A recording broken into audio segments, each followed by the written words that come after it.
না আগে ধরে বলছি আমি তোমার মধ্যে কারোর সাথে শেয়ার করবো না। আচ্ছা, আমি কোন শিব ধরে বলতেছি আমি কারোর কাছে কিচ্ছু শেয়ার করব না। হ্যাঁ, তুই আমাকে, আমি একটা সিনেমা বানাবো, তুই আমাকে একটা সিনেমা বানানোর টাকা লোন দিবি, আমি কাজ শুরু করবো, আমি তোর এই টাকাটা ব্যাক করে দিব। তুমি সিনেমা করে তারপর যদি আমাকে ছেড়ে চলে যাও? এক সপ্তাহের মধ্যে দিবি। আমি 1 সপ্তাহের মধ্যে 25 লাখ 30 লাখ টাকা কোত্থেকে দিব? 25 লাখ 30 লাখ টাকা দেখে চলতে হবে। চৌধুরী আপুর ফেসবুক ওয়ালে আজকে যখন আমি তার পোস্টটা দেখলাম, পোস্টটা দেখার পরে আমার জানটা নিজেরই একদম আটকে উঠলো যে আমরা নারীরা স্বাবলম্বী হয়ে ওঠার পরেও কিন্তু আমরা হচ্ছে যখন বিয়ে শাদী হয়ে যায় তখন আমাদের অনেক কিছু ভেবে চিন্তে পথ চলতে হয়।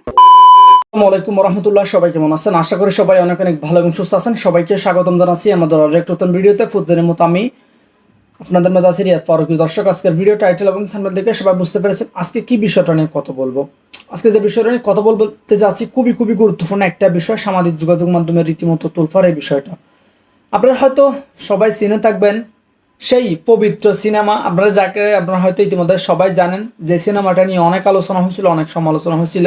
হেলেনা জাহাঙ্গীর পরিচালিত যে সিনেমাটি, সামাজিক যোগাযোগ মাধ্যমকে যে সিনেমাটা নিয়ে অনেক আলোচনা হয়েছিল, যে হেলেনা জাহাঙ্গীর মন্তব্য করেছিল যে সিনেমা নিয়ে, এই সিনেমাটি দেখে মানে নামাজ পড়তে পারবে, তারপরে তার উজু ভাঙবে না। হয়তো আপনাদের মধ্যে ইতিমধ্যে মনে পড়ে গেছে সেই সিনেমারই নায়ক রাসেল মিয়া।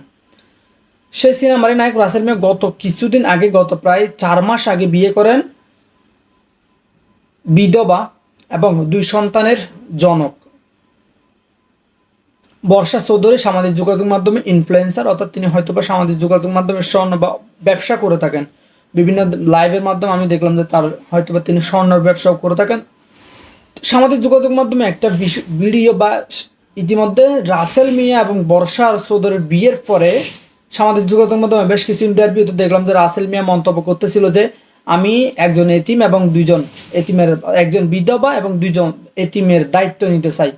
মানে তারা এই প্রথম তাকে নিয়ে অনেক আলোচনা হয়েছিল, অনেক সমালোচনা হয়েছিল। যদিও তখন আমি বিষয়টা নিয়ে তেমন কোনো মন্তব্য করিনি, কারণ হয়তোবা আমি মনে ভাবছিলাম যে যেহেতু দায়িত্বটা নিয়ে, সেটা নিয়ে অনেক সমালোচনা অনেকে করেছিল। কিন্তু আমি বলতেছিলাম যে যেমন সালমান মুক্তাদের মানে 3-4টা বা অর্থাৎ 3টে বাচ্চার দায়িত্ব নিয়েছে, মানে হয়তো নিতে পারা, হয়তো তার আসলে মানুষ কখন কার কাছে আটকায়, কাকে কখন ভালো লাগে সেটা বলা যায় না।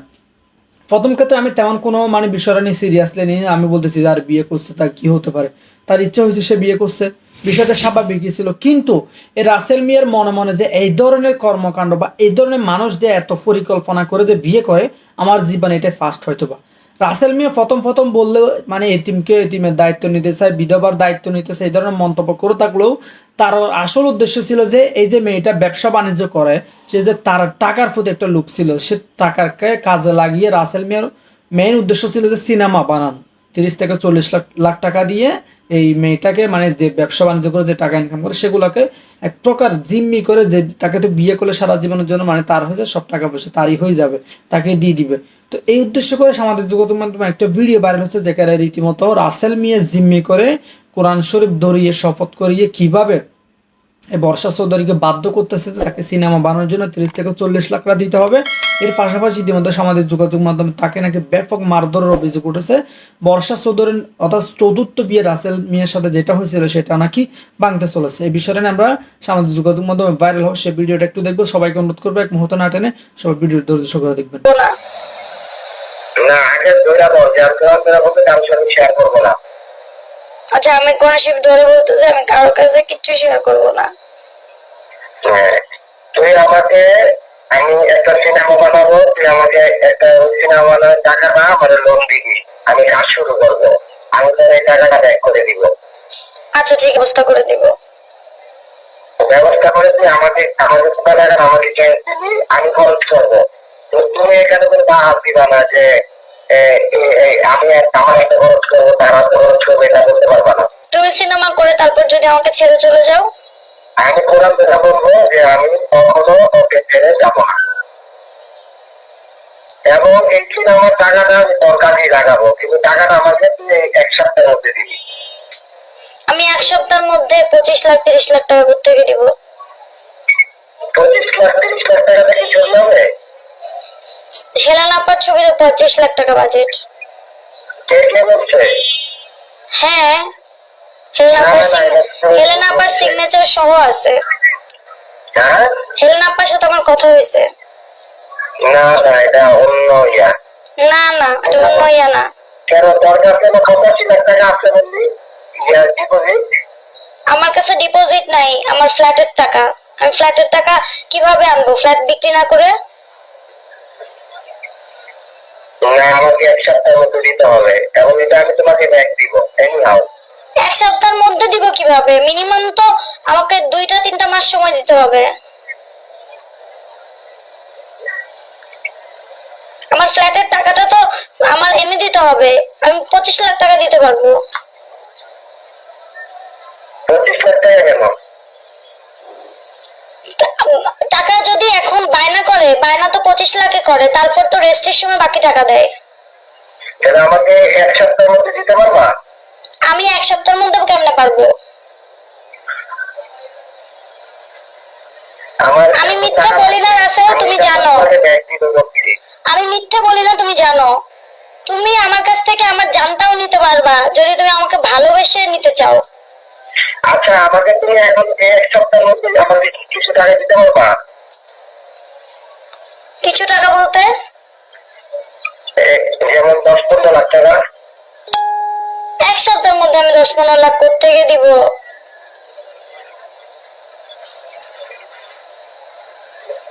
কি বলো এগুলা? এই কথাটা কারোর সাথে শেয়ার করবা না, ওকে? করবো না, কিন্তু আমি তো তোমাকে দিব সেটা বললাম, দিব না তো বলি নাই।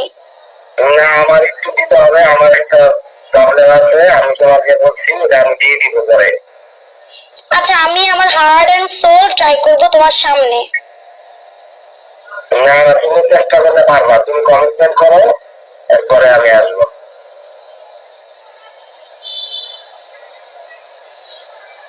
কোরআন ছুঁয়ে আমি মিথ্যে বলবো? হ্যাঁ, কোরআন ছুঁয়ে আমি মিথ্যে বলবো? না, মিথ্যা বলবা কেন?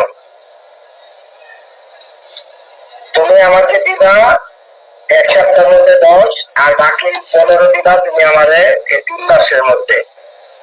আর আমি বাকিটা বইটা আমি একটা সিনেমা বানাবো, ওইটার টাকা লাভ লস যা আছে দুজনে হিসাব করে নিব।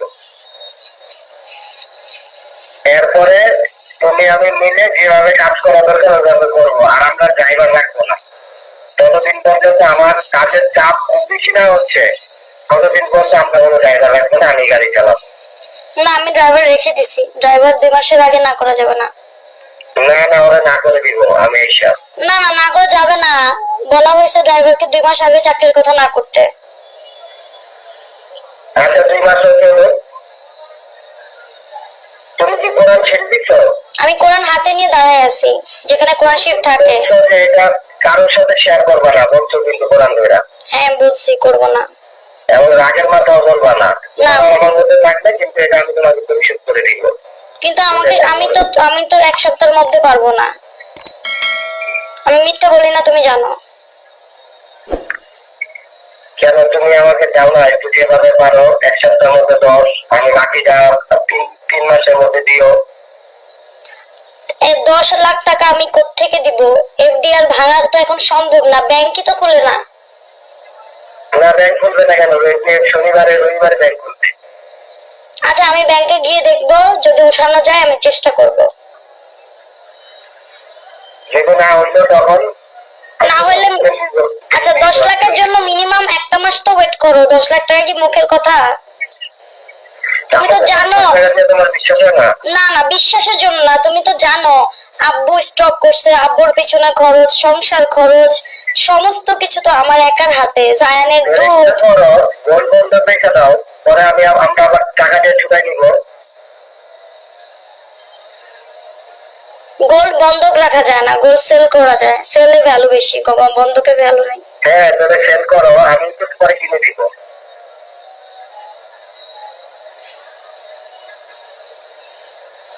ঠিক আছে, তুমি আসো। কিন্তু এই কথা তুমি পৃথিবীর কারোর সাথে শেয়ার করতে পারবে না, এবং আমাকেও তুমি স্পষ্ট করতে পারবে না যে আমি টাকাটা কোথায় নিয়ে কি করছি, ওকে? ঠিক আছে। ওকে, তাহলে এখন আমাকে তুমি 3,000 টাকা পাঠাও আমার এই বিকাশে। আমি যে হোটেলের বিল দিয়ে আমি আর টাকা দিতে, বিকাশ তো খালি, বিকাশে টাকা নাই।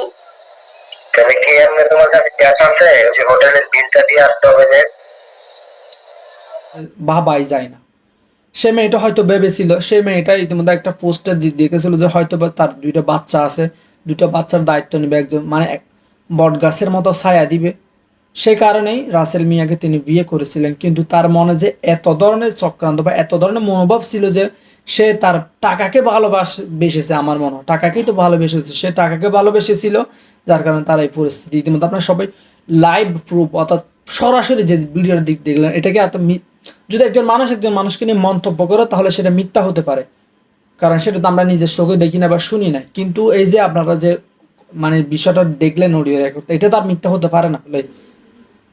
তো দর্শক এই বিষয় নিয়ে আর বেশি বলতে যাবো না, কারণ বিষয়টা নিয়ে বলতে গেলে অনেক কথাই হয়ে যাবে, অনেক কিছু বের হয়ে যাবে মুখ থেকে। থাকবে এখানে শেষ করতেছি। ভিডিও ভালো লাগলে শেয়ার করে দিবেন। আল্লাহ হাফেজ, সাবস্ক্রাইব করে দিবেন। ধন্যবাদ।